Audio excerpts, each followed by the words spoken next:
Now, when you're memorizing verses and sayings, not only can you study vocabulary and maybe also grammar notes, and there's so many more things in Anki, but you can also recite or memorize whole verses and sayings. And why would it be so important?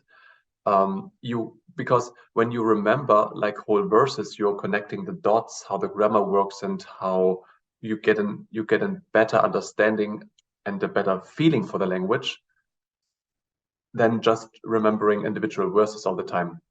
So much so that after remembering many verses, when I was reciting them for myself, at some stage I was reciting the verses, and they usually in Sanskrit they consist out of 4 parts, and I missed one part, maybe the second part I didn't remember anymore, but I was so used to the individual meter that I could fill in a verse apart from another verse, so it fitted metrically it fitted into this verse, even though there was another meaning attached to it.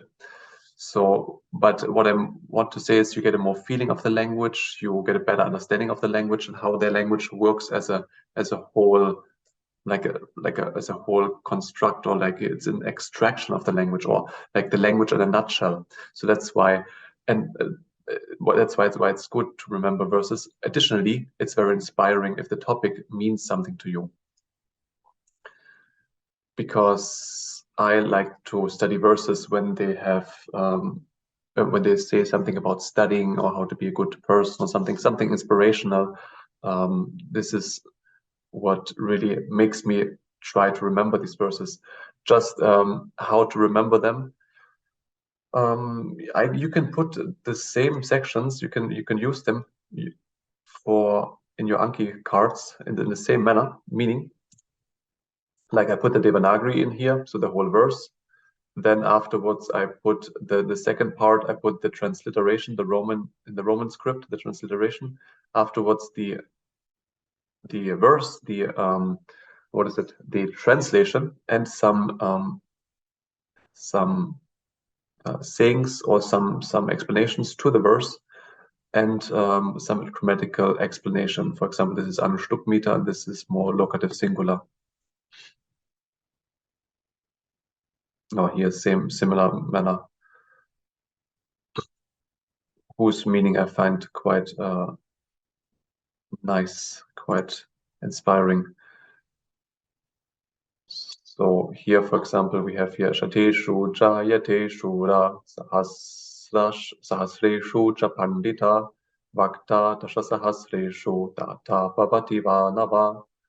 So in 100 people, one hero is born, in 1,000 a wise man, in 10,000 people a speaker is born, but one may or may not find a generous person. So this is how rare it is to find a generous person, and how also by the same token how highly appreciated such a person is then. And I can even like look for this Anushtukmita again. I could even search my Anki folder concerning these individual meters, how many verses I remember in this Anushtukmita, and it will all show up. Or I can just I can check out the different languages, such as like right here I'm searching for Sanskrit verses. Can I make this smaller? Here we are. Sanskrit verses, or Tibetan verses, or Chinese verses and sayings. And this way I have a quick overview of the individual languages. In this way I could remember something like 20 different meters, verses in 20 different meters. And I think altogether it is, how many verses and how many sayings do I remember? 88. So 88 verses I can remember in these 3 different languages. This is not to impress you, but to impress upon you what's possible, and much more though, more so. However, fun fact, I can't remember a single verse or a single poem in German. Nor in English, because in school I didn't really pay attention, or nor did I have fun like remembering these things. But later on, when it was much more inspiring to me, and when I had the ability and the tools to do so systematically, it was much more fun, and I felt much more inspired to do so.